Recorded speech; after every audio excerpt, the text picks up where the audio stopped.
सरल रेखा में गति पढ़ रहे थे। आज लेक्चर नंबर 2। कल की क्लास में हमने बेटा विराम और गति समझा था और दूरी और विस्थापन पर डिटेल में चर्चा करी थी।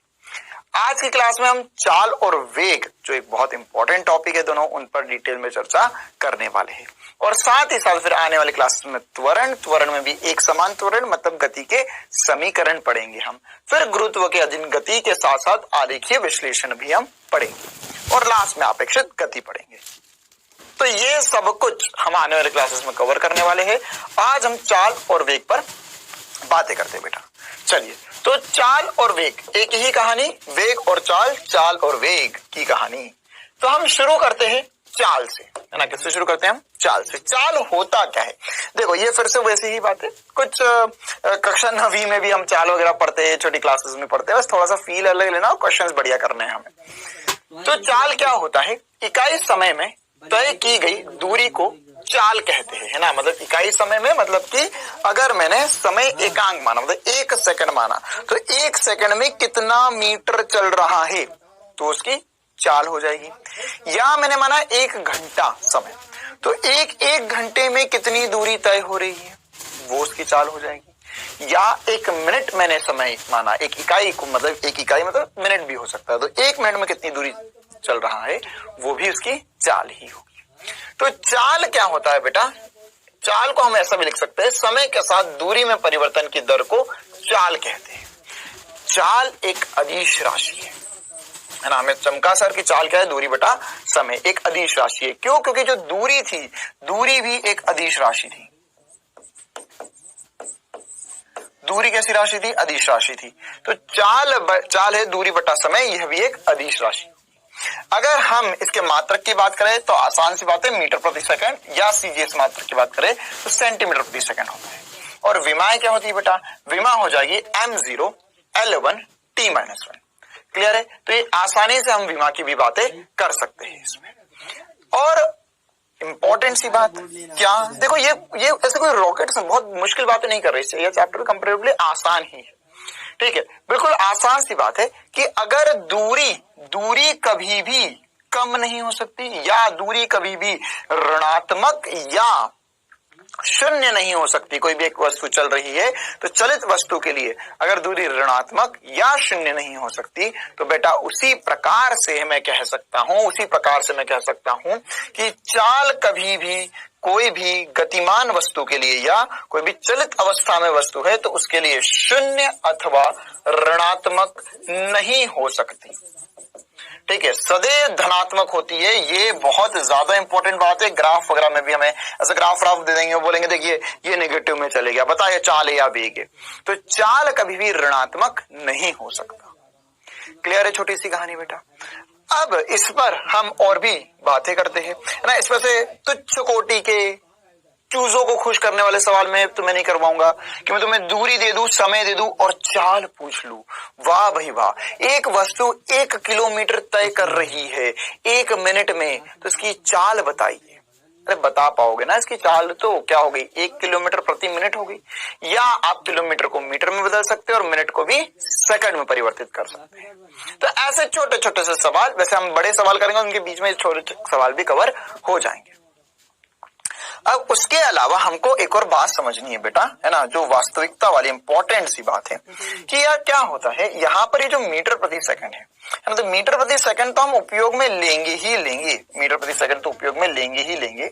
इसके साथ ही साथ एक और मात्रक इसका जो होता है किलोमीटर प्रति आर या किलोमीटर प्रति घंटा, इसका उपयोग बहुत ज्यादा होता है सवालों में भी, है ना। या हम हमारे डे टू डे लाइफ की या वास्तविक जीवन की बात करें तो हमारे पास जो भी गाड़ी होती है, तो गाड़ी में जब भी हम देखते हैं तो उसमें जो चाल है वो किलोमीटर प्रति घंटे में बताता है, मीटर प्रति सेकंड में बहुत कम बताता है। किसमें बताई जाती है बेटा? ज्यादातर किलोमीटर प्रति घंटे में। तो किलोमीटर प्रति घंटे और मीटर प्रति सेकंड में क्या संबंध है? हम कैसे मीटर प्रति सेकंड से किलोमीटर प्रति घंटे में जा सकते हैं या किलोमीटर प्रति घंटे से मीटर प्रति सेकंड में आ सकते हैं? ये जो कन्वर्जन है ये एक इंपॉर्टेंट है, हमें आगे काफी बार काम आएगा।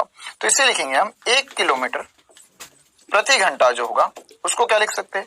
किलोमीटर को लिख सकते हैं मीटर, तो हो जाएगा 1000 मीटर बटे में आर को, मतलब हमें घंटे को सेकंड में ले जाना है। घंटे को किस में ले जाना बेटा, सेकंड में। तो ये हो जाएगा 60 गुणा 60 सेकंड। क्या किया मैंने, 1 घंटा था, बट्टे में घंटा था, तो घंटे से सेकंड में कैसे जाएंगे, इसको 60 गुणा 60 कर देंगे हम। तो बेटा जैसे ही गुणा किया तो इस शून्य ने शून्य को मार दिया, ये शून्य ने ये शून्य को मार दिया, तो ये आ गया 5 है ना। ओ सर 5 कैसे हो गया, ले कैसे हो गया 5, यहां पर ये 3 और ये 5, 2 के पहाड़ से हमने काट दिया, तो ये हो गया ऊपर 5/3 गुणा 6 हो जाएगा 18 मीटर प्रति सेकंड। मतलब 1 किलोमीटर प्रति घंटा जो होता है वो 5/18 मीटर प्रति सेकंड होता है। या इसका उल्टा भी मैं कर सकता हूं कि मेरे को अगर 1 मीटर प्रति सेकंड पता करना है कितने किलोमीटर प्रति घंटा होगा, तो इसको उधर ले जाऊं मैं, 18/5 हो जाएगा, तो हो जाएगा 18/5 किलोमीटर प्रति घंटा, है ना। क्या होगा, 18/5 किलोमीटर प्रति घंटा। आई बात समझ में, है ना। तो यहां पर इस हिसाब से हम मीटर प्रति सेकंड से किलोमीटर प्रति आवर में और किलोमीटर प्रति आवर से मीटर प्रति सेकंड में बहुत आसानी से जा सकते हैं। आप चाहो तो इसको ऐसे भी याद रख सकते हो कि सर अगर मुझे किलोमीटर, एक टेबल सा या छोटा सा मैं ग्राफ सा बना देता हूं आपको कि इक्वेशन को याद रखने से बेहतर ऐसा याद रख लो, किलोमीटर प्रति घंटे से मीटर प्रति सेकंड में जाना है तो गुणा करना पड़ेगा 5/18 का, शॉर्ट नोट्स में आप इसे लिख सकते हैं, और मीटर प्रति सेकंड से किलोमीटर प्रति घंटे में आना है तो आपको गुणा करना होगा, आपको गुणा करना होगा 18/5 से। ठीक, इससे गुणा करना पड़ेगा 18/5, मतलब मीटर पर सेकंड है, किलोमीटर प्रति आवर में आना तो 18/5 से गुणा कर लो। तो ये आसानी से हम मीटर प्रति सेकंड किलोमीटर प्रति आवर में जा सकते हैं ना। अब आप चाहो तो इसमें मैं 1-2 एग्जांपल करवा सकता हूं आपको, लेकिन ये सब आपसे बहुत आसानी से बातें बननी भी चाहिए।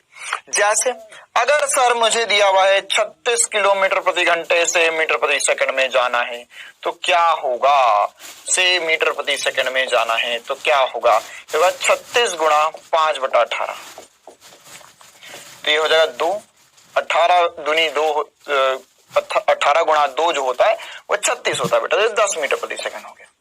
तो ऐसे आसानी से हम किलोमीटर प्रति घंटे से मीटर प्रति सेकंड में आ जा सकते हैं, है ना। हम जब ये अभी क्या इस पे क्वेश्चन आएगा कि नहीं मूर्ख बालक, ये कभी नहीं पूछेगा।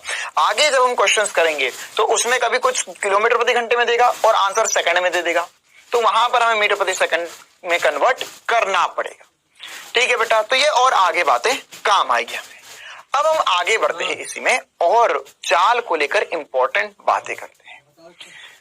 अगली जो इंपॉर्टेंट बात करने जा रहे हैं हम वो है एक समान चाल क्या होता है ना। अब ये कुछ इंपॉर्टेंट शब्दावली है ना। क्या होगा बेटा, सवाल जब हम करेंगे तो सवाल में बोलेगा वो हमें कि एक वस्तु एक समान चाल से गति कर रही है, तो एक समान चाल से हम क्या समझ सकते हैं।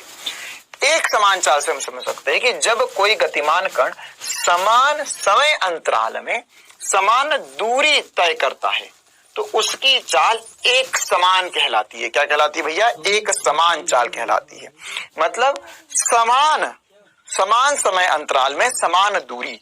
मान के चलो रामलाल अपनी BMW लेकर निकला हाईवे पे,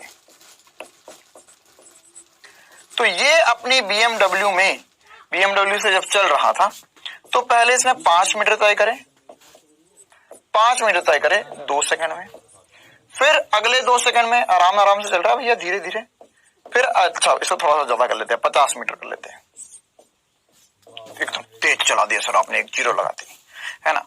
तो यहाँ पर अगले 2 सेकंड में फिर से 50 मीटर तय करे, फिर 2 सेकंड में 50 मीटर तय करे। तो ये क्या हो रहा है यार, ये समान समय अंतराल में, है ना, समान समय अंतराल में बराबर दूरियां तय कर रहा है। तो ये कैसी चाल हो गई, एक समान चाल, है ना, बस सीधा सीधा चलते जाए। अच्छा सर सीधा सीधा रोड पे चले जरूरी है क्या, नहीं, ये भी एक समान चाल है। अगर मान के चलो ये ऐसे किसी टेढ़े मेढ़े पथ से गुजर कर निकल रहा है, लेकिन फिर भी 5 मीटर, है ना, या सॉरी 50 मीटर लिख रहे थे हम, वही BMW लेकर, ऐसा मत सोचना कि ऐसे चल रहा है, ये पथ टेढ़ा मेढ़ा है ना। तो यहाँ पर यह 50 मीटर चला 2 सेकंड में, फिर उसके बाद में 50 मीटर चला 2 सेकंड में, फिर 50 मीटर चला 2 सेकंड में। तो 50 मीटर चल रहा है 2 सेकंड में, 50 मीटर चल रहा है 2 सेकंड में। तो अगर ये ऐसा ही चलता जाए तो यहाँ पर यह भी एक समान चाल होगी, एक समान चाल। क्या होगा भैया? एक समान चाल, एक समान चाल, एक समान चाल, एक समान चाल। जरूरी नहीं है कि हमारी दिशा परिवर्तित ना होना चाहिए, दिशा परिवर्तित हो सकती है कि चाल को दिशा से कोई लेना देना नहीं है। इसी प्रकार से अगर मैं असमान या परिवर्तीय की बात करूं या परिवर्ती चाल की बात करूं बेटा, तो यह होगा यदि कोई गतिमान कण समान समय अंतराल में असमान दूरी तय करता है ना। मतलब अब ये घुस गया BMW लेके मच्छी बाजार में भैया, है ना। भाई को थोड़ी ना पता था कि आगे क्या चल रहा है, उसने बोला चल रहा भैया घूम रहा, हम तो गाड़ी से नई गाड़ी खरीदी। तो यहाँ पर इसने अब ये समय अंतराल तो 2 सेकंड ही है ना। पहले तो 5 मीटर तय करे, फिर सोचे कि अरे भैया खाली रोड मिली तो 10 मीटर तय करे 2 सेकंड में। फिर तुरंत कोई सामने आ गया तो 2 ही मीटर तय कर पाया 2 सेकंड में। तो ये कैसा हो गया भैया? यह असमान चाल हो गया। ये कैसी चाल हो गई? असमान चाल हो गई। असमान चाल मतलब क्या हुआ भैया? हमें समय अंतराल तो इतना ही देखना, 2 सेकंड में कितना चल रहा, 2 सेकंड हो गए, 2 सेकंड हो गए, 2 सेकंड हो गए। तो 2 सेकंड में कितनी दूरी तय कर रहा है ना। तो हर बार अगर अलग अलग दूरी आ रही है तो यह असमान चाल हो जाएगी। ठीक है, याद रखना चाल को दिशा से कोई लेना देना नहीं है, ये टेढ़े मेढ़े पथ पर भी चल सकता है। क्लियर है बेटा? और इसी में हम इंपॉर्टेंट सी बातें समझते हैं, है ना, जिसमें हम एक और इंपॉर्टेंट सी बात करते हैं जिसको हम बोलते हैं औसत चाल। क्या कहते हैं भैया? औसत चाल, है ना। यहाँ पर असमान चाल या परिवर्तीय चाल की एक और परिभाषा हम देख सकते हैं कि यदि कोई गतिमान कण समान समय अंतरालों में असमान दूरियां तय करता है तो उसकी चाल असमान या अपरिवर्तीय चाल कहलाती है। ठीक है, वैसे बात बराबर ही है, वही परिभाषा बढ़िया से। अब एक और बढ़िया सी बात हमें पढ़नी है, एक और इंपॉर्टेंट सी बात पढ़नी है जिसको हम बोलते हैं औसत चाल। औसत चाल क्या होता है ना। औसत चाल और चाल में क्या फर्क है? औसत चाल बेटा वस्तु द्वारा तय की गई कुल दूरी और उसमें लगे कुल समय के अनुपात को औसत चाल कहते हैं। अब क्या चक्कर है? देखो बेटा, हम अभी तक जो पढ़ रहे थे वो चाल पढ़ रहे थे। तो चाल मतलब क्या होता है, थोड़ा सा फील लेते हैं। चाल मतलब क्या होता है?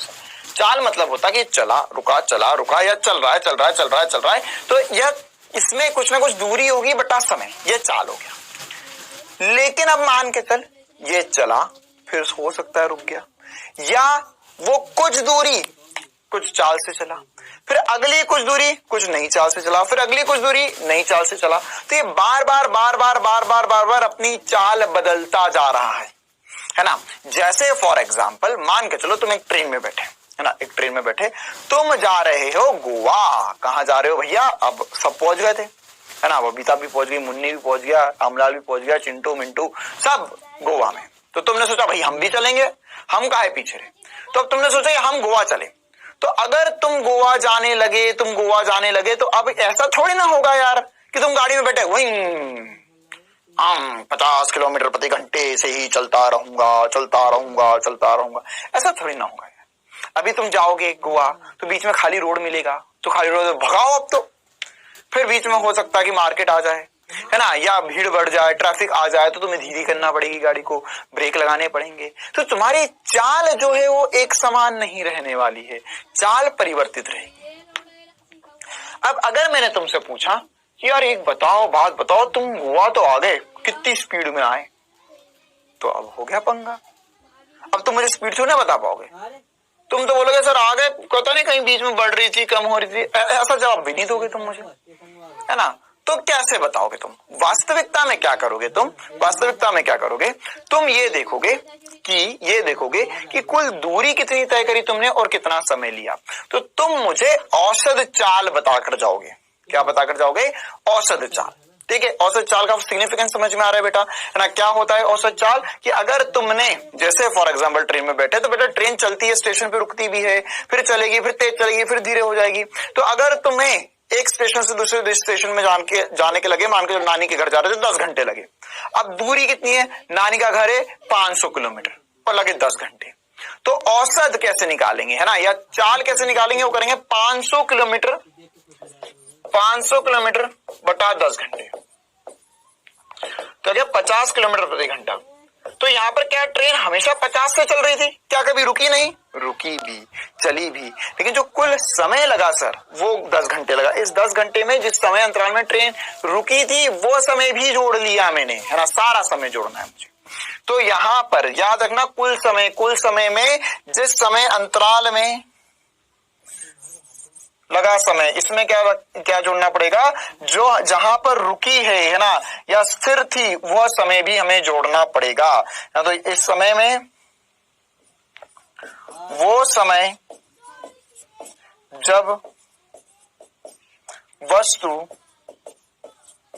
गति नहीं कर रही थी,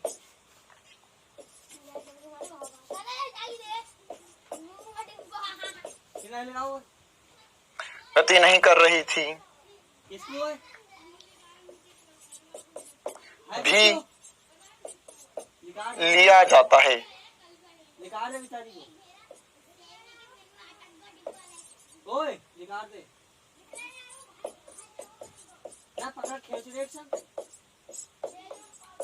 ठीक है, ये बहुत इंपॉर्टेंट सी बात है भैया, सबको ध्यान रखनी है कि वाला समय भी लेना है जिसमें वह गति नहीं कर रही है।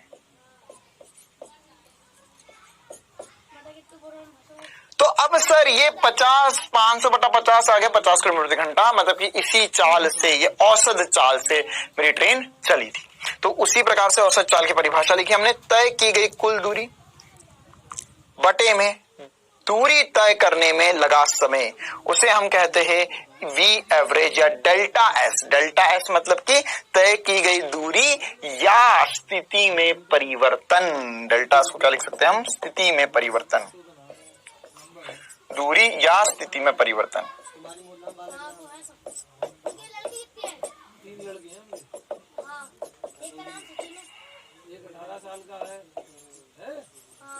बटे में समय। क्लियर है कहानी? तो ये इस तरीके से हम बातें समझ सकते हैं और पढ़ सकते हैं और आगे बढ़ सकते हैं। अब हम इसमें और भी चीजें समझते हैं, है ना, कि सर ये तो औसत आ गया, अब औसत का फील हमें आ गया, तो औसत चाल का मात्रक वगैरह भी वही होगा जो हमारे पास चाल का था। और क्या फील लेना बेटा? इसके अलावा अब हम थोड़े सा, है ना, अब हम क्या करेंगे, थोड़ा सा सवालों की तरफ बढ़ना चाहेंगे, है ना। अभी हमने जितना पढ़ा उसके ऊपर ही हम कुछ सवाल प्रैक्टिस करना चाहेंगे।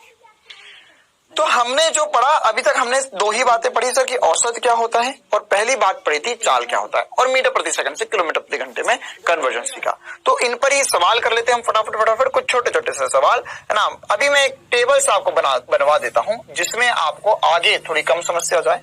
किलोमीटर प्रति घंटे से मीटर प्रति सेकंड में कन्वर्जन। ठीक है, यहाँ पे कुछ मान रखते जा रहा हूं मैं, आपको मीटर प्रति सेकंड में बताते जाना है। मान के चलो मैंने यहाँ पे लिखा 36 वाला करवा दिया था, है ना। मैंने यहाँ पे लिखा तो है 72, 54 से शुरू करते, 54 या 36 वाला भी लिख लेते इस टेबल में। 36 किलोमीटर प्रति घंटा, 54 किलोमीटर प्रति घंटा, 72 किलोमीटर प्रति घंटा, इन सबको आपको मीटर पर सेकंड में कन्वर्ट करके बताना है। चुटकी बजाते ही चलते से करते जाओ। ये होगा 36 बटा 5 बटा 18, तो ये हो गया सर 10 मीटर प्रति सेकंड। तो यहाँ पे 10 लिख देते हैं। 54 को करेंगे तो ये, अरे 18 का पहाड़ा आना चाहिए आपको, सीधी बात है। ये 3 होता है तो ये हो गया 15 मीटर प्रति सेकंड। तो यहाँ पे लिख देंगे हम 15 मीटर प्रति सेकंड। 72, है ना। अभी मैं सोच रहा था 18 का पहाड़ा ही थोड़ा सा रिवाइज कर रहा था, ना। तो अब ये 72 होता तो 72 क्या होगा, 72 गुणा 5 बटा 18 तो 4, मतलब हो गया 20 मीटर प्रति सेकंड। तो यहाँ पर हमारी जो चाल आई वो 20 मीटर प्रति सेकंड आ गई। क्लियर है बेटा? तो ऐसे हम आसानी से कर सकते हैं। अच्छा, मान के चलो मैंने तुम्हें यहाँ पर बोला कि 25 मीटर प्रति सेकंड से चल रहा है, तो अब ये बताओ कि यहाँ पर कितने किलोमीटर प्रति घंटा हो जाएगा। तो सर 25 को किलोमीटर प्रति घंटे में लाना है तो 18/5 से गुणा करना पड़ेगा, तो हो जाएगा 5। ठीक है, कितना हो गया बेटा? 5, 5 एकम 5, 5 गुणा 5 25 होता है। अब 18 गुणा 5 कितना हो जाएगा? सर ये तो हमें नहीं आता है, कैसे काम चलेगा? मूर्ख बालक, 18 का टेबल याद कर ले। देखो 90 है ना, ये 18 का पहाड़ा ही लिख रहा हूं मैं एक तरीके से। यहाँ तो 90, देखो 36, 54, 72, 90, फिर 108 है ना, इतना ये पहाड़ा याद होना चाहिए हमें। ये 30 मीटर प्रति सेकंड होगा। तो इस हिसाब से हम आसानी से मीटर प्रति सेकंड को किलोमीटर प्रति घंटे में कन्वर्ट कर सकते हैं। चमकती है बात है ना। कुछ एग्जाम्पल इसमें भी हमने प्रैक्टिस कर ली है। अब आगे बढ़ते हैं और भी कुछ एग्जाम्पल प्रैक्टिस करते हैं। सवाल में दिया गया है कि यदि वस्तु x1 दूरी v1 चाल से तथा x2 दूरी v2 चाल से चलती है तो औसत चाल बताइए। बहुत बढ़िया सवाल है ना, बहुत ही लाजवाब सवाल। सवाल कहना चाह रहा है, ध्यान से सुनेंगे सभी बच्चे। यहाँ पर यह कुछ दूरी x1 जो है वो v1 चाल से चला और x2 जो है वो v2 चाल से चला। समय नहीं बोला हमें औसत निकालना है। तो v एवरेज होता है सर कुल दूरी x1 प्लस x2 बटे में कुल समय। तो कुल समय तो दिया ही नहीं है। समय दिया है क्या? समय नहीं दिया है, तो समय निकालना पड़ेगा। कुल समय निकालना पड़ेगा, तो कुल समय हम कैसे निकालें? तो सर यहाँ का जो समय है, इस समय को हमने t1 मान लिया और यहाँ के समय को हमने t2 मान लिया। तो t1 प्लस t2 x1 बटा x2, x1 प्लस x2 बटे में होगा t1 प्लस t2। तो t1 समय क्या है? t1 समय क्या है? तो t1 समय सर कैसे निकाले? अरे मूर्ख बालक, वेग पता है, चाल पता है। चाल होता है x बटा v। चाल क्या होता है? x बटा v होता है, सॉरी x बटा t होता है। तो यहाँ से t क्या होगा? x बटा v हो जाएगा। तो t1 क्या हो जाएगा सर? t1 हो जाएगा x1 बटा v1 और t2 क्या हो जाएगा? t2 हो जाएगा x2 बटा v2। आसान सा सवाल, वैल्यूज उठा के रख दो। एक बार देख लो भैया, ये t1 है, t2 उठा के रख रहा हूं क्योंकि मुझे t1 t2 नहीं पता। तो ये कितना आ गया? x1 प्लस x2 बटे में x1 बटा v1 प्लस x2 बटा v2। ये v एवरेज आ गया। क्लियर है? तो इस हिसाब से हम v एवरेज निकाल सकते हैं और कहानी को आगे बढ़ा सकते हैं। इसी फॉर्मूले को घुमाकर मैं आप लोगों के लिए एक SP स्टार तरीके से लिख रहा हूं, है ना, जिससे आप ये फॉर्मूले को आगे तक बहुत आसानी से याद रख ले जाओगे, है ना। देखो कैसे, मैंने क्या किया, इसको उठाकर उधर ले गया। तो क्या सर x1 बटा v1 प्लस x2 बटा v2 बराबर हो गया। ये v एवरेज को नीचे ले आया तो हो गया x1 प्लस x2 बटा v एवरेज। ओहो सर, ये तो बहुत आसान हो गया। देख, समय x1 बटा v1 समय होता है, x2 बटा v2 समय होता है, और एक कुल दूरी बटा औसत, कुल दूरी लिखेंगे तो औसत चाल लिखना पड़ेगी, ये भी समय हो गया। तो क्या लिखा है? t1 प्लस t2 बराबर t ही तो लिखा हुआ है। तो आसानी से मैंने इस चीज को समझ लिया। ऐसे ही मान के चलो, अगर हमें सवाल में भी, सवाल वाला बहुत बढ़िया है, उसने x1 x2 बोला, ऐसे ही अगर हमारे पास और ज्यादा दूरी हो जाती है, मतलब x1 चल रहा है v1 से, x2 चल रहा है v2 से, x3 चल रहा है v3 से, x4 चल रहा है v4 से, तो क्या होता? तो यहाँ पे x1 बटा v1, x2 बटा v2, x3 बटा v3, x4 बटा v4, यहाँ पर ऐसे आगे लाइन से हम लिखते जाते हैं, है ना। तो यहाँ पर इसी को हम और बेहतर कर क्या लिख सकते हैं कि यदि x1 चला v1 से, x2 चला v2 से, x1 दूरी है ना, x1 दूरी चला v1 से, x2 दूरी चला v2 से, x1 चला v1 से, x2 चला v2 से, x3 चला v3 से। तो इस प्रकार से अगर हम चाहे तो इसी सूत्र को हम लिख पाएंगे x1 बटा v1 प्लस x2 बटा v2 बटा xn, मतलब कितनी भी टुकड़े कर सकते हैं वो, है ना, जनरल व्यापक रूप में फॉर्मूला बना लिया। ये हो गया x1 plus x2 plus x3 plus xn बटे में v एवरेज। क्या सर ये याद रखना है? नहीं नहीं नहीं, इतना ऐसा नहीं कि तुम्हें रटना ही है इस चीज को, है ना, आप नॉर्मली भी इस चीज को समझ सकते हैं और डिराइव भी कर सकते हैं। इसी प्रकार से सर और भी कुछ इंपॉर्टेंट बात है क्या? बिल्कुल और इंपॉर्टेंट बातें हैं। मान के चलो यदि मैं कहूं, यदि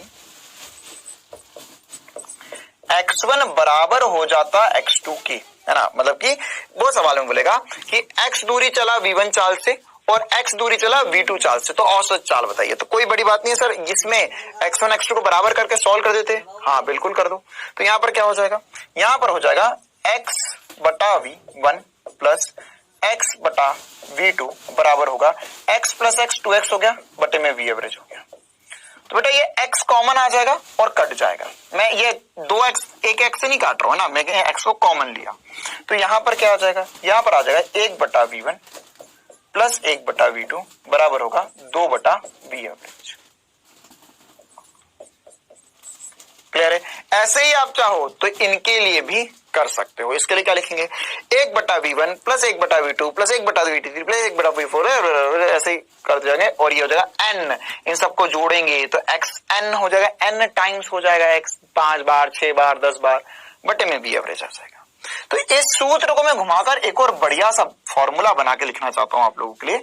ये हो जाएगा, इसका एलसीएम ले लो बेटा, तो v1 v2 हो जाएगा और ऊपर हो जाएगा v1 प्लस v2, ऊपर क्या हो जाएगा v1 प्लस v2 बराबर होगा 2 बटा v एवरेज। तो v एवरेज क्या हो जाएगा? v एवरेज को घुमा कर लिख रहा हूं मैं, v एवरेज इधर ले जा रहा हूं, बाकी उधर को कर रहा हूं, तो जाएगा 2v1 v2 अपॉन में v1 प्लस v2।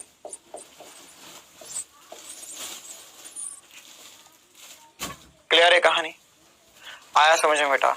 तो ये काफी ज्यादा इंपॉर्टेंट सी बात चली हमारी। ये जो सब कुछ मैंने इतनी मेहनत से आपको बताया है, इसी का दूसरा रूप मैं बता रहा हूं कि अगर x1 दूरी चला t1 से और x2 दूरी चला t2 समय में, सॉरी x1 दूरी चला t1 समय में और x2 दूरी चला t2 समय में, तो औसत चाल बताइए ना, घुमा घुमा के, बस शब्दों का खेल। तो अब इसको कैसे करेंगे सर? ये तो आसान है। अगर मान के चलो x1 दूरी चला t1 से और x2 दूरी चला t2 से, तो v एवरेज क्या होगा? इसको लिखना कोई बड़ी बात है क्या? नहीं, ये तो बहुत ही तुच्छ बात हो गई। क्यों? अरे क्योंकि तुझे सब कुछ तो दिया हुआ है, कुल दूरी बटा कुल समय। तो कुल दूरी कितनी है सर? ये x1 plus x2 plus x3 plus xn, है ना। अगर अच्छा चलो अभी तो 2 ही दी हुई है सर, चलो 2 कर ले, कोई दिक्कत नहीं, एक और फॉर्मूला बना दूंगा मैं। कुल दूरी कितनी है? अभी x1 और x2 है। कुल समय कितना होगा? t1 plus t2। तो ये v एवरेज का आंसर आ गया हमारा। v एवरेज के साथ खेला चल रहा है भैया, है ना, आसानी से सबको समझ में आना चाहिए। अरे और बताऊं तुझे या कुछ समझ में आया? है ना, यहां पर हो सकता है, ले भाई अब टाइम पर बिल्कुल ही मूर्खता वाली बात है। ये x1 चला t1 से, x2 दूरी चला t2 समय में, x3 दूरी चला t3 समय में, x4 दूरी चला t4 समय में। अरे ऐसे n तक ले जा, क्या फर्क पड़ता है? v एवरेज क्या हो जाएगा sir? x1 plus x2 plus x3 plus x4 बटे में t1 plus t2 plus t3 plus t4। ये xn तक हो जाएगा और ये tn। n मतलब n क्या होता है? अरे n मतलब कुछ भी हो सकता है, 5 6 8 10 15 20 50, कितने भी अंतराल कर दिए उसने, कोई लोड वाली बात नहीं है। और घुमाओ इस सवाल को, लो और घुमाओ। t1 v1 चाल से चला t1 समय तक, v2 चाल से चला t2 समय तक, तो फिर से औसत बताओ, है ना। सारी वैरायटी यहाँ पर एसपी सर की क्लास में। तो यहाँ पर क्या होगा भैया? अब दूरी नहीं दी है, अब बोला है t1 समय तक चला v1 चाल से और t2 समय तक चला v2 चाल से, ठीक है। तो औसत क्या होता है सर? कुल दूरी बटा समय, कुल दूरी बटा कुल समय। तो यहां पर कुल दूरी कितनी है? ये वाली। तो सर दूरी, दूरी हाय दूरी, दूरी का सूत्र होगा v1 इंटू t1। दूरी क्या होगी? चाल गुणा समय। तो इस दूरी को मैंने बोल दिया x1, तो x1 का मान आ गया v1 इंटू t1। इसी प्रकार से x2 का मान आ गया v2 इंटू t2। क्लियर है? तो ऐसे और बहुत सारी मैं तुच्छ कोटि की बात है कर सकता हूं। वी एवरेज को उठा के रख दो, तो वी एवरेज क्या आ जाएगा? कुल दूरी हो गया है सर x1 प्लस x2 बचे में t1 प्लस t2। तो यहां पर x1 कितना आएगा? यहां पर x1 आ जाएगा sir v1 t1 plus v2 t2 बटे में t1 प्लस t2। ये आ गया वी एवरेज। खत्म खत्म। क्या देख रहे हो उसमें? आ गया आंसर। ऐसे ही एन तक होते तो कोई दिक्कत वाली बात नहीं थी, है ना? क्या कर लेते? t1 v1 plus t2 v2 plus t3 v3 t4 v4 बटे में t1 plus t2 plus t2 plus t1 plus t2 plus t3 plus t4। अच्छा सर और बताओ, मान के चल यदि मैं कहूं t1 बराबर हो जाता है t2 से, है ना? ये जो दो फॉर्मूले बना के बताया ना मैंने, x1 बराबर हो जाता है x2 के और t1 बराबर हो जाता है t2 के, डायरेक्ट याद भी कर लो तो कोई दिक्कत वाली बात नहीं है। तो अगर t1 बराबर t2 के बराबर हो गया सर, तो वी एवरेज का जो सूत्र बनेगा वो बनेगा v1t प्लस v2t बटा t1 प्लस t2। तो ये 2t हो गया। t1 प्लस t2 मिलकर 2t बना देंगे, तो यहां से t कॉमन आके कैंसिल हो गया, तो v1 plus v2 into t बटे में 2t। तो t ने t को मार दिया, तो यहां से वी एवरेज क्या आ गया? वी एवरेज का जो सूत्र बना वो बना v1 प्लस v2 बटे में 2। v1 प्लस v2 बटे में 2। क्लियर है? और वो क्या था? वो था 2v1 v2 upon v1 plus v2।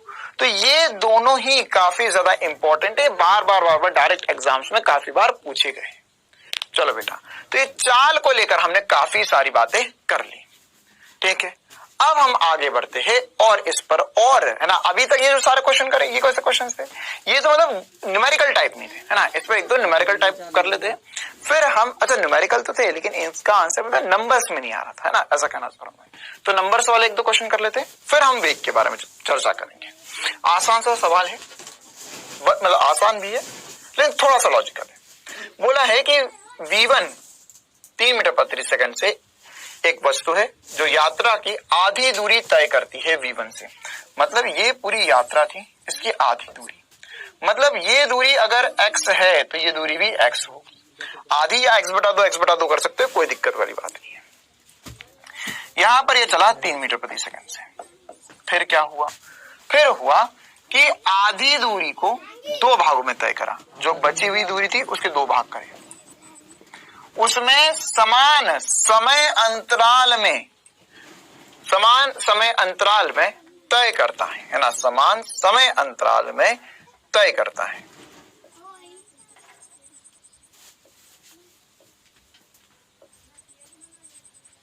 ठीक है, तो समान समय अंतराल में तय करता है तो क्या होगा भैया? तो औसत 4 बताइए, औसत 4 बताइए। तो देखो बेटा, अब क्या होगा? औसत 4 होता है कुल दूरी बटा कुल समय। तो यहां पर अब बोला है सर कि ये कुछ t समय तक 6 मीटर प्रति सेकंड से चला और फिर उसके बाद में t समय तक 3 मीटर प्रति सेकंड से चला। मतलब कुल दूरी थी, उसका जो आधा हिस्सा था वो 3 मीटर प्रति सेकंड से चला, फिर जो आधा बचा हुआ था उसमें आधा समय को तोड़ा अब 6 मीटर प्रति सेकंड और 3 मीटर प्रति सेकंड में। तो कैसे करेंगे? तो बेटा हम इसको ऐसे कर सकते हैं कि यहां पर सर, हम यहां पर इसका औसत जब निकालेंगे तो वी एवरेज का सूत्र लगा देंगे v1 प्लस v2 बटा 2। क्यों? क्योंकि जब बराबर समय थे, कुल, तुम चाहो तो कुल समय बटा कुल दूरी कर सकते हो, बहुत लंबा सवाल जाएगा, लेकिन मैं शॉर्ट में बता रहा हूं बढ़िया तरीके से। क्या करना है भैया? यहाँ पे v1 प्लस v2 बटा 2 कर लो, तो 6 प्लस 3 बटा 2 हो गया, मतलब ये हो गया 9 बटा 2 मीटर प्रति सेकंड। फिर उसके बाद में जब पूरे का, है ना, कुल, मतलब यहां पर कुल यात्रा का आपको निकालना होगा, कुल यात्रा के लिए वी एवरेज। तो क्या करें? करेंगे। अब आधी आधी की बात होगी सर, आधी दूरी की बात होगी। ये दूरी 3 मीटर प्रति सेकंड से चले, ये दूरी का औसत निकाल लिया हमने 9/2, तो हो जाएगा 2v1v2 upon v1 plus v2, 2v1v2 upon v1 plus v2, तो ये हो जाएगा 2 इंटू v1। v1 कितना है बच्चों? v1 सर v1 तो पता ही नहीं, अरे ये पता है ना 3 गुणा, ये मैं सोचा ये v1 v2 ये v1 v2 ये v1 v2 अलग है, ये इसका ये v1 माना है, ये v2 माना है।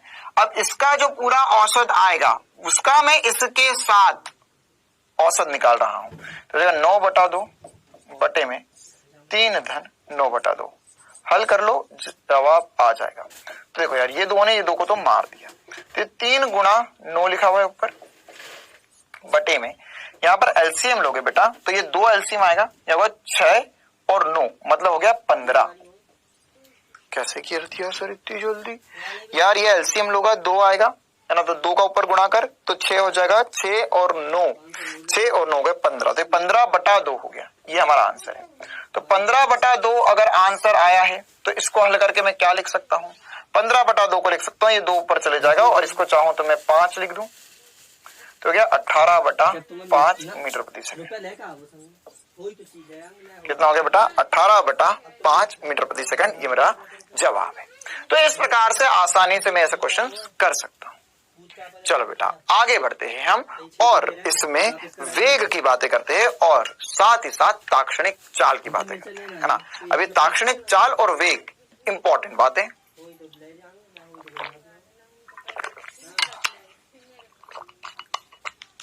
देखो ताक्षणिक चाल क्या होता है पहले ये समझ लेते हैं, फिर साथ ही साथ वेग भी हम बढ़िया तरीके से समझ जाएंगे। ताक्षणिक चाल मतलब होता क्या है?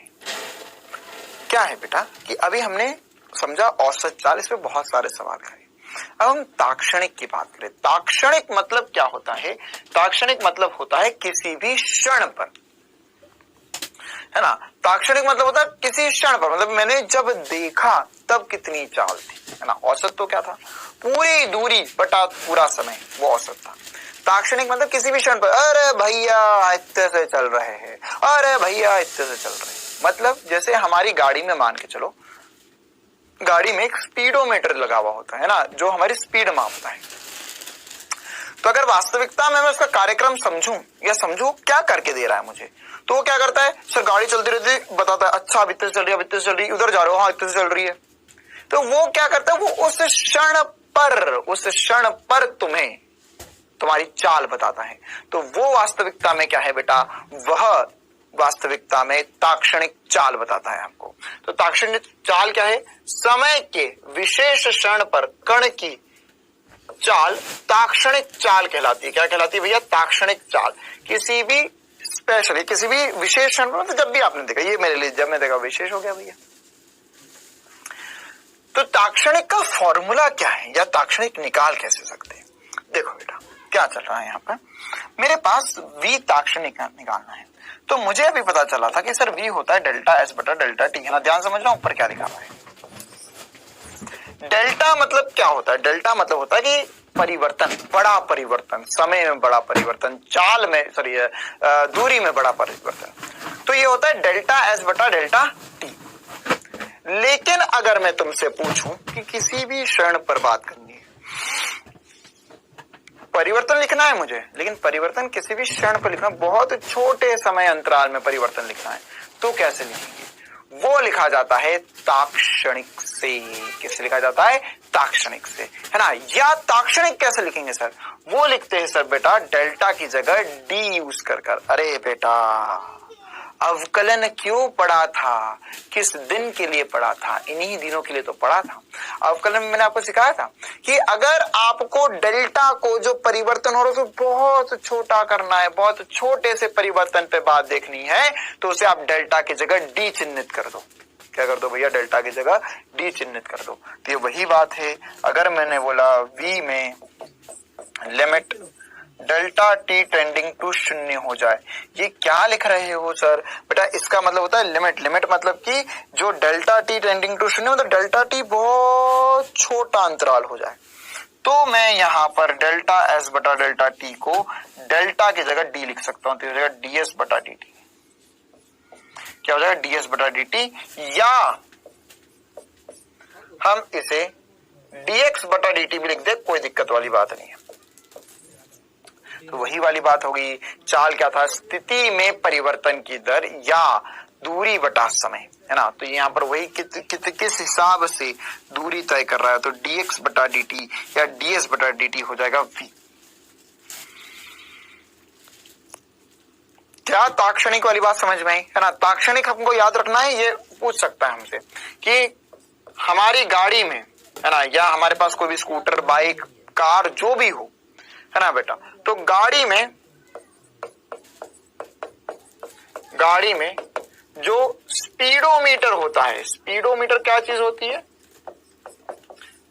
ना, ताक्षणिक चाल मापने का यंत्र, है ना। मतलब कि वो जो आपकी गाड़ी में आगे लगा होता है ना, गाड़ी स्टार्ट करेगा, वो स्पीड बढ़ाएगा, है तो जैसे गाड़ी स्पीड बढ़ी, तो वो स्पीड बढ़ रही, तो क्या कौन सी स्पीड है, वो है ताक्षणिक। ताक्षणिक को इंग्लिश में इंस्टेंटेनियस भी कहते हैं यार, लिख देता हूं यहाँ पर। स्पीड मतलब होता है चाल, और ताक्षणिक को इंस्टेंटेनियस भी कहते हैं। अरे सर इतना खतरनाक शब्द मत ही बताओ, इंस्टेंटेनियस स्पीड।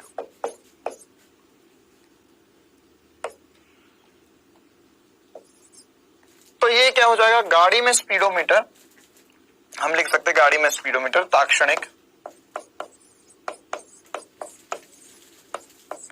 चाल मापता है।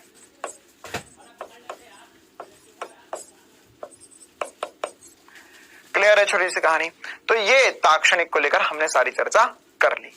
अब आगे बढ़ते हैं और हम बातें करेंगे वेग की। अब देखो, अगर तुम्हें चाल में इतनी सारी कहानी, इतनी सारी बातें जो मैंने बोली वो पूरी बढ़िया तरीके से चमकती है, तो वेग बताना कोई बड़ी बात नहीं है। वेग कैसे बताओगे, वेग और चाल में क्या फर्क होता है, दिशा का। किसका फर्क होता है, दिशा का। क्यों, क्योंकि वेग क्या है वास्तविकता में, वेग है जिससे हमारे पास दूरी था ना, तो और विस्थापन था। तो वैसे ही चाल था दूरी बटा समय, वेग होगा, वेग जो होगा बेटा, है ना, वेग होगा वो विस्थापन बटा समय हो जाएगा। क्या हो जाएगा, विस्थापन। तो विस्थापन में समय के सापेक्ष परिवर्तन की दर वेग कहलाती है ना। विस्थापन में समय के सापेक्ष परिवर्तन की दर या समय के साथ विस्थापन के हिसाब से परिवर्तन, कि सर इन्हें, मतलब सॉरी सवाल में नहीं, इसका स्टेटमेंट क्या कहता है कि यहाँ पर इन्हें क्या करना है, क्रम में लेना है। अब क्रम में लेने का मतलब क्या होता है, क्रम में लेने का मतलब क्या होता है, क्रम में लेने का मतलब होता है, क्रम में लेने का मतलब होता है कि जहां एक का शीर्ष खत्म हो रहा है वहीं से दूसरे की पूंछ शुरू हो जाए, ये दोनों क्रम में है। ये कैसे क्रम में है, ठीक है, ये इधर ये इधर, हाँ ये दोनों क्रम में है। ये इधर दूसरा इधर, ये दोनों क्रम में है, हाँ ये भी क्रम में है, ये भी क्रम में है, ये भी क्रम में है। लेकिन एक इधर और दूसरा भी इधर, तो ये क्रम में नहीं है।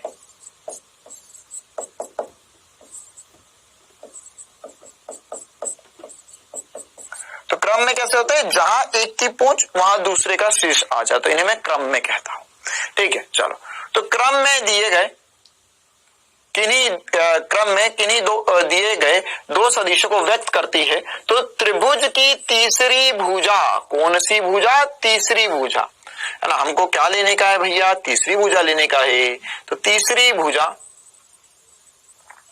विपरीत क्रम में उन दो सदिशों के योग अर्थात परिमाणी सदिश को प्रदर्शित करती है ना। विपरीत क्रम में सबसे इंपॉर्टेंट बात, तीसरी भुजा कैसे होनी चाहिए, विपरीत क्रम में होनी चाहिए। तो अगर ये विपरीत क्रम में होगी तो यह किसको निरूपित करेगी, यह जो परिमाणी सदिश होगा उसे प्रदर्शित या निरूपित करेगी। जैसे देखो, यहाँ एक सदिश था, ये दूसरा सदिश था। अब ये तो दोनों पहले कहीं कहीं घूम रहे थे, अलग अलग थे, फिर मैं इनको पास लेकर आया तो इनके मध्य मुझे पता चला कोण तो थीटा है, लेकिन ये एक क्रम में नहीं है, ये एक क्रम में नहीं है। तो मैं इनको क्रम में लिख रहा है, कैसे, बी को आगे खसका लिया, बी को आगे खसका लिया। तो अगर मैंने बी को आगे खसका लिया तो देख, अब ये ए और बी क्रम में आ गए, ए और बी किस में आ गए, क्रम में आ गए। तो ए और बी अगर क्रम में आ गए, ए और बी क्रम में आ गए, तो ये जो तीसरी भुजा होगी ये परिमाणी सदिश को प्रदर्शित करेगी। ठीक है, तो इस तरीके से हम परिमाणी सदिश ज्ञात कर सकते हैं, है ना। देखो इसका थोड़ा सा मैं तुम्हें कॉमन सेंस की बातें भी बता देता हूँ। जैसे मान के चलो ये एक सदिश है, दूसरा सदिश है, इतना तो समझते हैं ना इनका परिमाणी सदिश, मतलब एक इधर खींच रहा है एक इधर खींच रहा है, तो बीच में कहीं जाओगे, इतना समझते हो। ठीक है, तो वही वाली बात यहां पर भी है। देखो मैं इनको फिर से अगर चाहूं तो ऐसा बना सकता हूं, ए सदिश ये रहा, बी सदिश को अगर मैं पीछे लिया हूं, देख परिमाणी सदिश तो यहाँ है, और परिमाणी सदिश को मैं ऐसा है एक बोल्ड एरो से, मतलब कि जो इसका शीर्ष बनाऊंगा उसको मैं थोड़ा सा भर दूंगा कलर से, ताकि मुझे अलग से दिखे, अच्छा ये तो आर सदिश परिमाणी सदिश है। और अगर मैं बी को वापस ले आऊं उसकी स्थिति पर, तो देखो ये बात बिल्कुल सत्य सिद्ध होती है कि ए सदिश है बी सदिश है, इनका परिमाणी सदिश इन दोनों के बीच से कहीं जा रहा है। ठीक है, और इसको तुम वापस यहाँ पे रख लो तो वापस ऐसा बन जाएगा।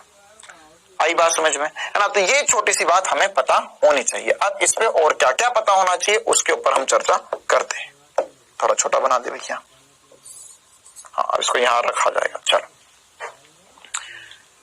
अब इस पे हमें और क्या क्या पता होना चाहिए और इसको हम कैसे और समझ सकते हैं, लिख सकते हैं। देखो भैया मान के चलो मेरे पास यहाँ पर ओ ए एक सदिश था और एक सदिश ए बी था, तो मुझे इसका परिमाणी सदिश ज्ञात करके बताओ। परिमाणी सदिश क्या होगा? परिमाणी सदिश, सर ये तो कोई बड़ी बात नहीं है, इन दोनों का परिमाणी क्या दोनों ये क्रम में है? क्या ये दोनों एक क्रम में है? बिल्कुल ये दोनों एक क्रम में है।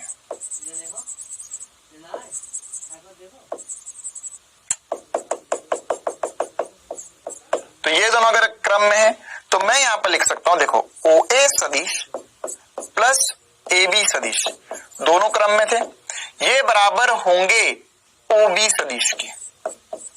किसके बराबर होंगे? ओ बी सदिश के। क्लियर है? तो ऐसे में परिमाणी सदिश लिख सकता हूं। अब इसमें और भी इंपॉर्टेंट बात है। क्या इंपॉर्टेंट बात है? मैंने आपको सिखाया था कि सर परिमाणी सदिश तो ऐसा होता है, लेकिन हम इसको एबीसी के रूप में कैसे लिख सकते हो? देखो ध्यान से, मान के चलो कि मेरे पास यहाँ पर ए सदिश है बी सदिश, जैसे अभी पीछे लिखा होता है ना, ध्यान से देखना आप। ये अभी मैंने आपको बताया ये परिमाणी सदिश होगा आर सदिश। ठीक है, अगर मेरे पास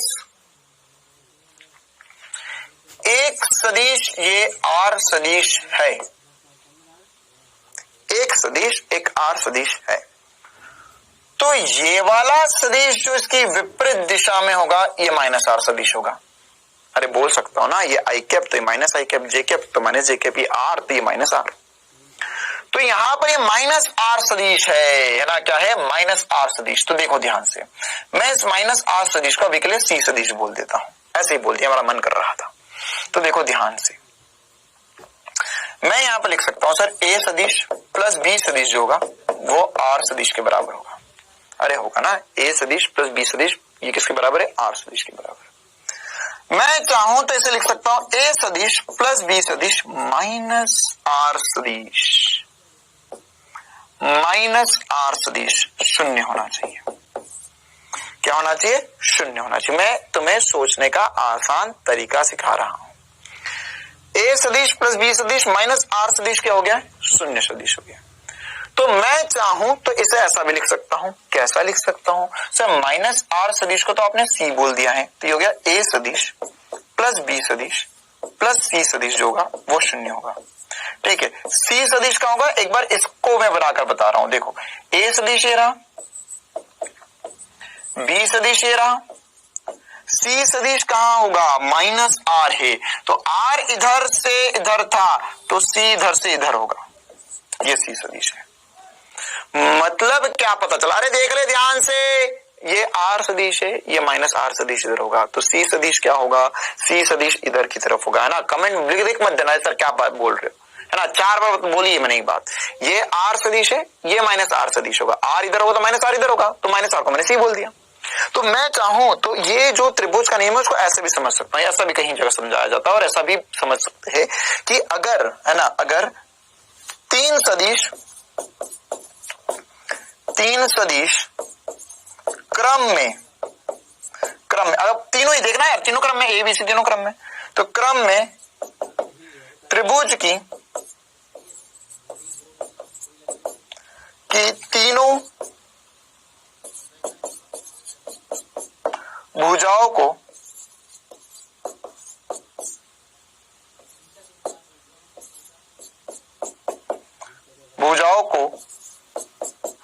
प्रदर्शित करे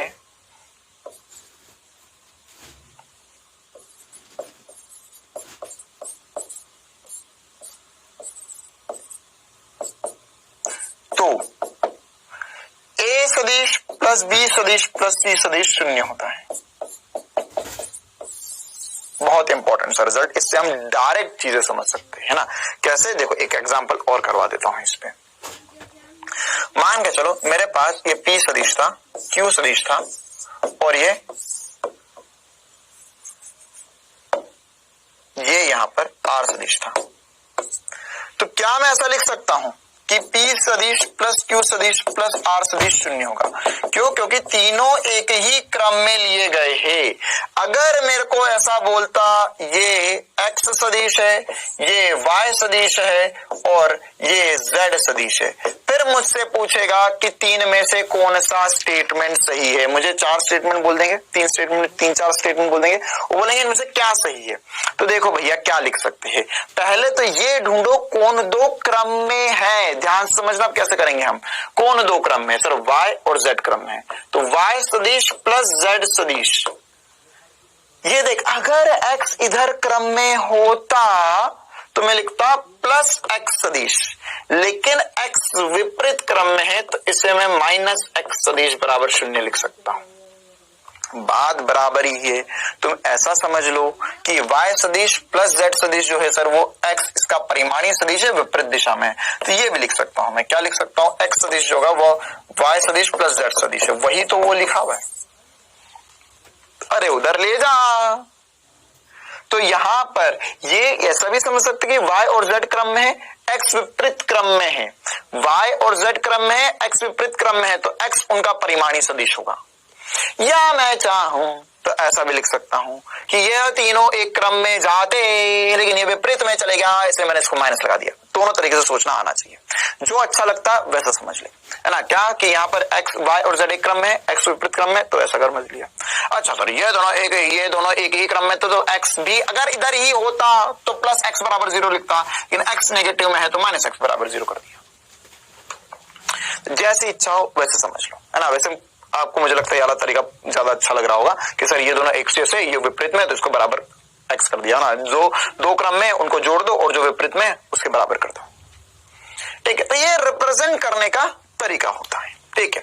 अब हमें वास्तविकता में जिससे सारे सूत्र बनेंगे, जिससे सारी आगे बातें होंगी, वो होता है हमारे लिए समांतर चतुर्भुज का नियम, है ना। इसका डेरिवेशन होता है एक छोटा सा, मैं ज्यादा डेरिवेशन में नहीं जाना चाहूंगा क्योंकि डेरिवेशन की हमें आवश्यकता भी नहीं है। मैं आपको बस इसका जो सूत्र है और उससे रिलेटेड जो इंपॉर्टेंट बात है वो ऑलरेडी बता भी चुका हूं, एक बार फिर से फटाफट रिवाइज करवा देता हूं। समांतर चतुर्भुज का नियम जो होता है, अब इससे देख अभी तो हमने जो नियम पढ़ा उससे हम वैल्यू थोड़ी ना निकाल पाए। हमको बता X सदिश कितना है, X सदिश कितना है, पता नहीं कितना है, इतना है। अरे तो वैल्यू बता, वैल्यू, है ना। जैसे मैंने बोला कि Y 5 है, ये Z है 3 इकाई है, तो X कितना है। तो यहाँ कोण तो पता ही नहीं सर, कोण बता दिया, चलो तो फिर भी नहीं बता पाओगे, ठीक है। वो सब कुछ किससे बता पाएंगे हम? समांतर चतुर्भुज नियम से, है ना। उससे भी बता सकते हो, उसका भी डेरिवेशन अलग होता है, लेकिन दोनों का रिजल्ट एक ही निकल कर आएगा, ठीक है। क्या कहता है, यदि समांतर चतुर्भुज की दो आसन्न भुजाएं, आसन्न भुजाएं क्या होती है? जैसे ये एक भुजा है, ये दूसरी भुजा है, ये ए भुजा, ये बी भुजा, है ना। तो ये आसन्न भुजा मतलब कि दो निकटवर्ती भुजाएं, ये मिलकर एक समांतर चतुर्भुज बनाएंगे, मतलब आगे डॉट डॉट करते तो समांतर चतुर्भुज बनता।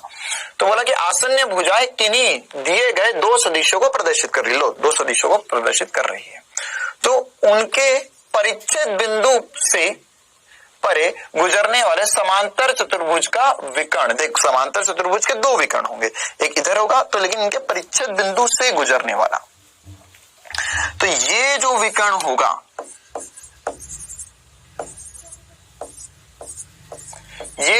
होगा ये R सदिश, ये हमारा परिमाणी सदिश को प्रदर्शित करेगा। किसको प्रदर्शित करेगा? परिमाणीय सदिश को, है ना, तो उनके परिमाणीय सदिश को प्रदर्शित करता है।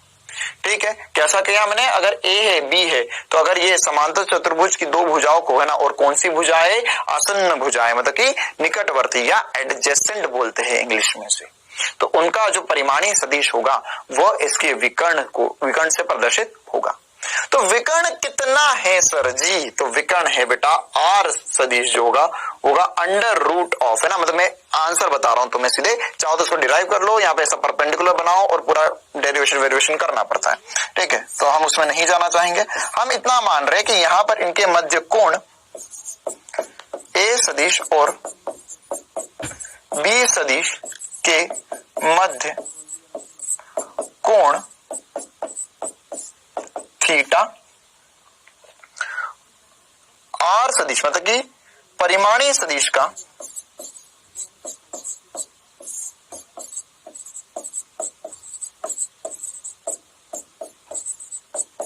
बी सदिश के साथ कोण अल्फा, ये कोण कितना मान लिया हमने, अल्फा मान लिया यार, मान लिया बस ऐसे, ताकि हम इसकी वैल्यूज लिख पाए। तो बेटा यहाँ जो परिमाणीय सदिश होता है उसका सूत्र होता है A square plus B square plus 2ab cos theta. ठीक है, यहाँ पर ए बी का परिमाण रखना है और इसी प्रकार से यहाँ से जो tan अल्फा निकलता है, क्या निकलता है, tan अल्फा मतलब कि ये वाला जो कोण है परिमाणी का कोण जो b के साथ निकलेगा ये होगा a sin थीटा बटे में b plus a cos theta. ये दोनों बहुत ज्यादा इंपॉर्टेंट सूत्र है, इससे ही आगे सारा काम होने वाला है अपना, है ना, इसको बहुत बढ़िया तरीके से सबको ध्यान रखना है और याद रखना है। क्लियर है बात, है ना। तो यहां पर अगर मेरे को मुझे 99% केसेस में यही होगा, दो सदिश देंगे, उनके मध्य कोण देंगे और परिमाणी सदिश ज्ञात करना होगा। तो यहां पर हम ये tan अल्फा ज्ञात कर सकते हैं। ठीक है, जैसे एक छोटा सा एग्जांपल कर लेते हैं हम, है ना, tan अल्फा और r ज्ञात कर सकते हैं। मान के चलो मेरे पास दो सदिश थे, दो, ऐसे इसमें और भी बहुत सारे सवाल करने वाले हैं, लेकिन अभी दो छोटे छोटे सवाल कर रहे हैं, है ना। मान के चलो मेरे पास दो सदिश थे, दो सदिश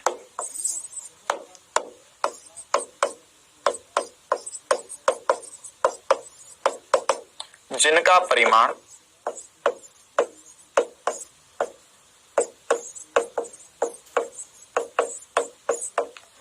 पांच और, ऐसे ही मैं मन से मान रहा हूं यार, 5 और 3 इकाई मान लेते, चल 5 और 3 इकाई है और इनके मध्य कोण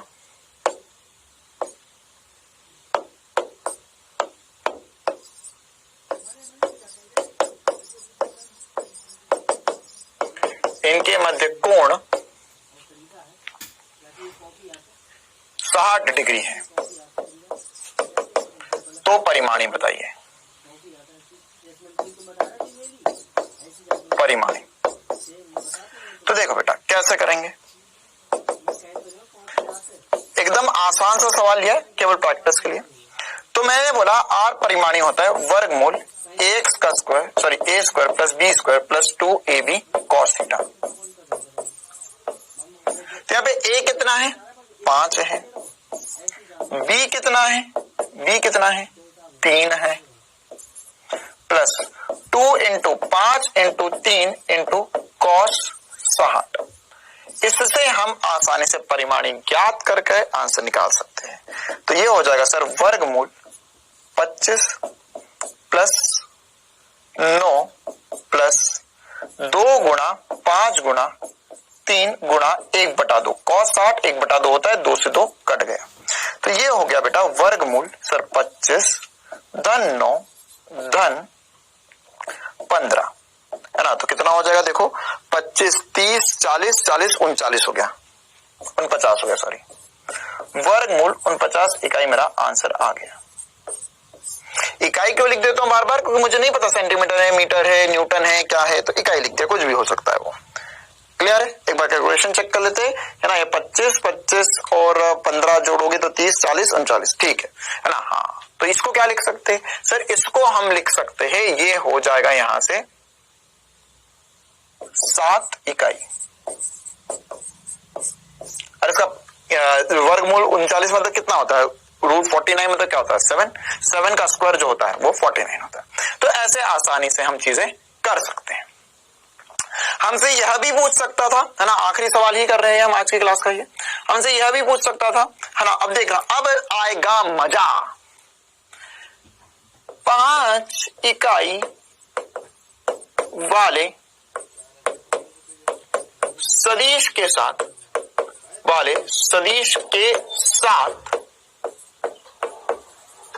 परिमाणी सदिश का कोण। तो देखो भैया, है ना, तो देखो यहां पर किसके साथ कोण पूछा है ना, देख क्या होगा, यहाँ पर ये a होगा सर, है ना, मतलब ये कहीं पर 5 इकाई होगा, यह 3 इकाई होगा, इनका परिमाणी सर हमने 7 इकाई निकाल लिया है, इनके मध्य कोण 60 डिग्री था। अब ये वाला कोण अल्फा पूछा है, ये वाला कोण अल्फा पूछा है, तो कैसे करेंगे, तो इसके लिए एक एसपी स्टार मेथड बता रहा हूं आपको, जिससे आप बहुत बढ़िया तरीके से हमेशा के लिए वो सूत्र याद रख सकते हो बिना ए बी में उलझे, है ना। अब ऐसा वाला सोचना पड़ेगा सर ए क्या है बी क्या है, तो ए बी में उलझे बिना आप हमेशा के लिए सूत्र याद रख सकते हो। देखो क्या समझा रहा हूं, ध्यान से सुनना। जो tan अल्फा होता है उसका फॉर्मूला क्या था, a sin theta plus b plus a cos theta. मुझे कैसे याद है, मुझे ऐसे याद है बेटा, ये इस फॉर्मूले में ऐसा होता है कि जिसके साथ कोण नहीं बन रहा है अल्फा किसके साथ नहीं बन रहा, a के साथ, किसके साथ पूछा है, b के साथ, ठीक है। तो ये चाहे तो कॉपी में लाइन लिखना, जिसके साथ नहीं बन रहा है उसका साइन और कॉस लिया जाता है ना। किसके साथ नहीं बन रहा है, 3 के साथ नहीं बन रहा, तो हो जाएगा 3 साइन थीटा मतलब साइन 60 बटा 5 प्लस 3 कॉस 60, ठीक है। क्या बोल रहा हूं, जिसके साथ कोण नहीं बन रहा है उसका साइन और कॉस लेते हैं हमेशा, है ना, उसका साइन और उसका कॉस, ऊपर साइन नीचे कॉस, क्योंकि tan लिखना है।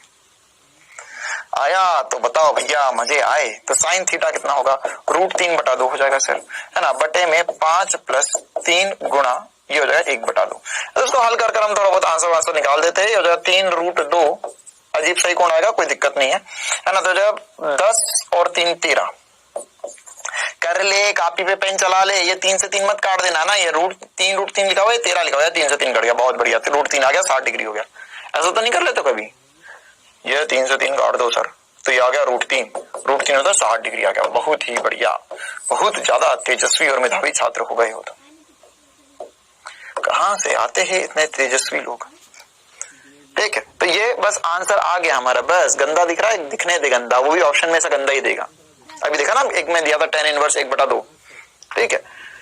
चलो भैया, तो अभी के लिए इतना ही रखते हैं। एक लास्ट बात छोटी सी देख लेते हैं, है ना, कि अभी हमें, है ना, एक सवाल के रूप में ही इस चीज को देख लेंगे कि हमें अगर 2 समान परिमाण के सदिश हो जाए तो क्या करना, मतलब कि अगर 2 ऐसे सदिश हो जाए जिनका परिमाण समान हो जाए, ठीक है, तो इसका एक फॉर्मूला होता है ना, ये फॉर्मूले का डेरिवेशन वगैरह सब हम नेक्स्ट क्लास में देखना चाहेंगे।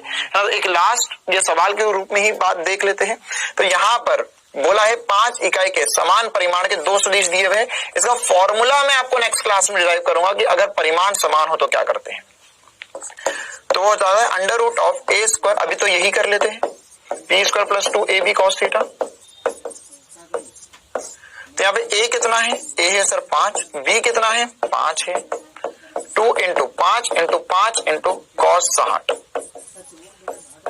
तो बेटा देखो ध्यान से, ये हो जाएगा वर्गमूल 5 प्लस 5 प्लस 2 प्लस 5 सॉरी गुणा 5 गुणा 1 बटा 2, 2 ने 2 को मार दिया, ये हो गया एक वर्गमूल 125, 5 इकाई 5। अभी थोड़ी देर पहले मैंने इसको 5√5 थोड़ी देर पहले मैंने इसको सॉल्व किया था, इसको मुझे याद है।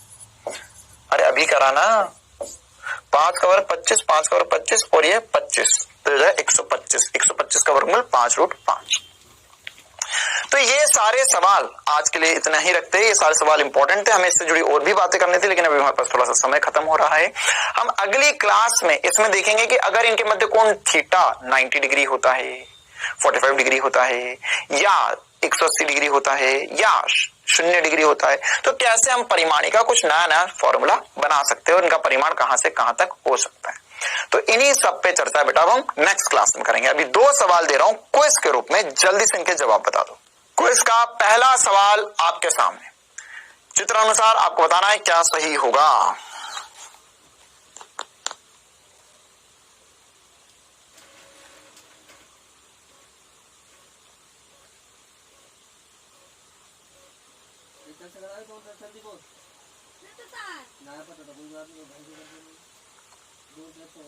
देखो कैसे करेंगे भैया, यहां पर अब ये ए बी सी, तो देखो यार कौन क्रम में है सर, बी और सी क्रम में है, तो बी सदिश बी और सी क्रम में, तो बी सदिश प्लस सी सदिश जो है वो ए सदिश के बराबर हो जाएगा। बी और सी क्रम में और ए विपरीत क्रम में, इसलिए 2 क्रम में जो हो, और नहीं सर ए और सी क्रम में, एक्सट्रीमली सॉरी, ए और सी क्रम में है। कौन क्रम में है, सी और ए, तो सी सदिश प्लस ए सदिश जो होगा वो बी सदिश के बराबर हो जाएगा, है ना। सी और ए क्रम में है, बी क्रम में नहीं है, बी क्रम में नहीं है। या हम इसको ऐसा भी समझ सकते हैं, देखो ये हमारा आंसर तो आ गया सी, ऐसा भी समझ सकते हैं। देखो यार एक बार घूमो, नया तरीका सोचने का सिखा रहा हूं, एक बार घूमो, गोल घूमो।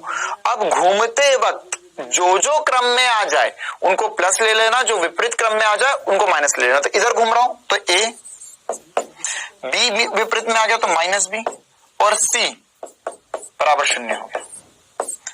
आ गया मजा, है ना। ए माइनस बी क्यों, विपरीत क्रम में, और सी क्योंकि इस डायरेक्शन में कौन कौन है, ए और सी है, और बी विपरीत में, तो इससे भी वही आंसर आएगा, ये हो जाएगा ए प्लस सी बराबर बी। चलो भैया एक और सवाल, जल्दी से इसका जवाब बताओ। ए सदिश दिया, बी सदिश दिया है, और इनका परिमाणी सदिश का समांतर एकांक सदिश बताना है आपको। मतलब परिमाणी निकालो और उसका एकांक सदिश बताओ।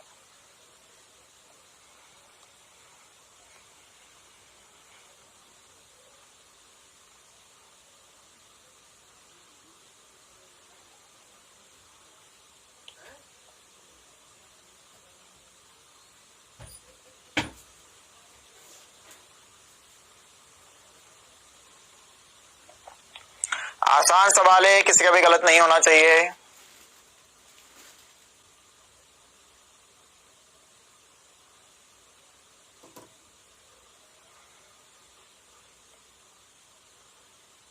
चलो भैया time up, time up, time up, time up, time up. कैसे करेंगे, देखो ए सदिश है, बी सदिश है, तो पहले ए प्लस बी सदिश निकाल लो।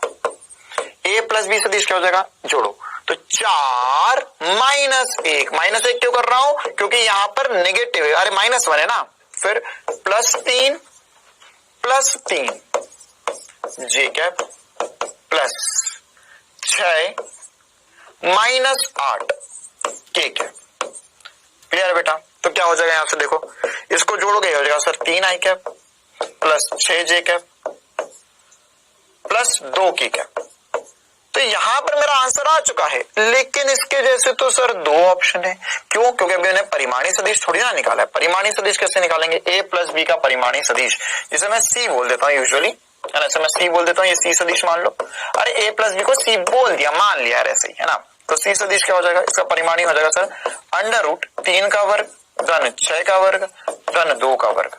तो कितना आ गया है सर, ये आ गया 9 धन 36 प्लस 4, तो क्या वर्गमूल 39, तो वर्गमूल 39 हो गया 7। तो यहां पर हमारा आंसर आ जाएगा ए। क्यों, क्योंकि इकाई सदिश क्या होता है, इकाई सदिश होता है सर सदिश बटा उसका परिमाण। तो सदिश था 3 आई कैप प्लस 6 जे कैप प्लस 2 हाँ, तो यहां पर हो जाएगा ये 6 माइनस 2 होगा बेटा, है ना। 1 सेकंड, इसे -2 कर देते हैं हम, आंसर तो ऐसे सेम ही आएगा, कोई दिक्कत नहीं है, ऐसे -2 कर लो। क्यों, क्योंकि वहां पे हमने थोड़ा सा मिस्टेक कर दिया, 6 माइनस 8 था तो -2 होगा, स्क्वायर करोगे -2 का तो वो 4 ही होगा। तो यहाँ पे -2 के कैप बटा 7, है ना, आंसर तो वही होगा। चलो, और सर आपको आंसर याद था क्या, अरे नहीं रे मुझे आंसर याद नहीं आता, उसके अलावा और कुछ दिख ही नहीं आता ऑप्शन में, ठीक है। 4, तो ये प्लस नहीं होगा, ये माइनस होगा ना यार, ये 6 माइनस 8 2 था, -2। तो आज की क्लास के लिए इतना ही रखते हैं। हमने सदिश का योग करना सीख लिया। हमने देखा कि यार अगर आई कैप है, जे कैप है, तो आई वाले जोड़ दो, जे वाले जोड़ दो, के वाले जोड़ दो। फिर इसमें एक दो और इंपॉर्टेंट बातें पढ़ी हमने कि अगर एक सदिश है, इसमें ए सदिश मैंने बोला तो ए सदिश में जैसे मैंने अगर बोला ax i cap plus ay j cap plus az k cap, तो इसमें हमने एक इंपॉर्टेंट सी बात समझी कि जो cos स्क्वायर अल्फा मतलब x अक्ष से कोण, y अक्ष से कोण और z अक्ष से जो कोण होगा, इनके cos का वर्ग करोगे तो 1 आएगा और इनके sin का वर्ग करोगे, ये रिजल्ट हम याद रख सकते हैं। sin का वर्ग करके जोड़ोगे तो 2 आ जाएगा। क्लियर है कहानी? ये इंपॉर्टेंट सी बात है। इसके अलावा देखो ये अल्फा बीटा गामा हमने कोण माने थे। इसके अलावा अगर x और y में x y z तीनों में नहीं होगा, केवल x और y में होगा तो भी कर सकते हैं। इसका परिमाणी भी लिख सकते हैं। इसका परिमाणी सदिश का सूत्र पढ़ा हमने, ax का स्क्वायर प्लस ay का स्क्वायर प्लस az का स्क्वायर। ठीक है, साथ ही साथ हमने क्या देखा कि सर अगर 2 ही में ही हुआ, मतलब कि x में ही और y में ही हुआ, तो उसके लिए क्या सीखा हमने? सर उसके लिए हमने सीखा है कि यहां पर जो परिमाणी सदिश होगा वो ऐसे ही निकालेंगे, ax का स्क्वायर प्लस ay का स्क्वायर, और यहां पे एक इंपॉर्टेंट सी बात सीखी, x अक्ष के साथ कोण होता है ay बटा ax tan थीटा। ये काफी ज्यादा इंपॉर्टेंट है, हमें आगे भी बहुत काम आएगा। और लास्ट में फिर हमने चतुर्भुज का नियम जो देखा था, है ना, चतुर्भुज के नियम में और त्रिभुज का नियम भी एक बार देख लेते हैं। त्रिभुज के नियम में क्या देखा था कि अगर सर जो समांतर क्रम में होंगे उनका जो योग होगा वह तीसरा सदिश विपरीत क्रम में लिया जाए उसके बराबर होता है। ठीक है, और समांतर क्रम में मतलब क्रम में देखना मैंने आपको बता दिया, समांतर क्रम नहीं बोलेंगे, क्रम में ही बोलेंगे केवल। तो क्रम में देखना मैंने आपको बताया था, जहां पर पूंछ आए वहां दूसरे का सिर आ जाए, तो सिर पूंछ होने चाहिए। तो अगर तीनों सिर पूंछ हो जाएंगे तो उनका योग 0 हो जाएगा। एक विपरीत क्रम में है तो उसको माइनस कर लो बस। और समांतर चतुर्भुज का नियम का परिमाणी सदिश का योग जो हमने सीखा या फॉर्मूला सीखा वो था ax का स्क्वायर प्लस a का स्क्वायर प्लस b का square plus 2ab cos theta. ये काफी ज्यादा इंपॉर्टेंट है। और इसका b के साथ कोण अगर मैं लिख रहा हूं, किसके साथ लिख रहा हूं? b के साथ, तो इसका भी ट्रिक मैंने आपको बताया कि b के साथ कोण है तो a का लिखो a cos थीटा बटे में b plus a sine theta. अगर a के साथ कोण होता है, ये किसके साथ है? b के साथ कोण, b के साथ r का कोण। और अगर वही कोण a के साथ होता तो a की जगह b लिख देता, b cos थीटा बटे में a plus b sine theta. ठीक है, ये b के साथ कोण है, b के साथ कोण लिखना है तो a लिखना है यहाँ पर। ठीक है, जिसके साथ कोण नहीं बन रहा उसका साइन और कॉस लेते हैं। तो ये काफी ज्यादा इंपॉर्टेंट चर्चा आज हमने कर ली है। आज की क्लास के लिए इतना ही रखते हैं। कल की क्लास में है ना हम इसी पर और सवाल करेंगे। होमवर्क हर बार की तरह आपको ऐप में मिल जाएगा और सदिश का घटक भी हम देखेंगे और द्विविमीय गति के बारे में भी थोड़ी जानकारी हम हासिल करेंगे आने वाली क्लास में। तो जितना पढ़ा बेटा एक बार रिवाइज कर लेना। मिलते हैं अगली क्लास में, तब तक के लिए बढ़िया से पढ़ते रहो, स्वस्थ रहो, मस्त रहो। Thank you.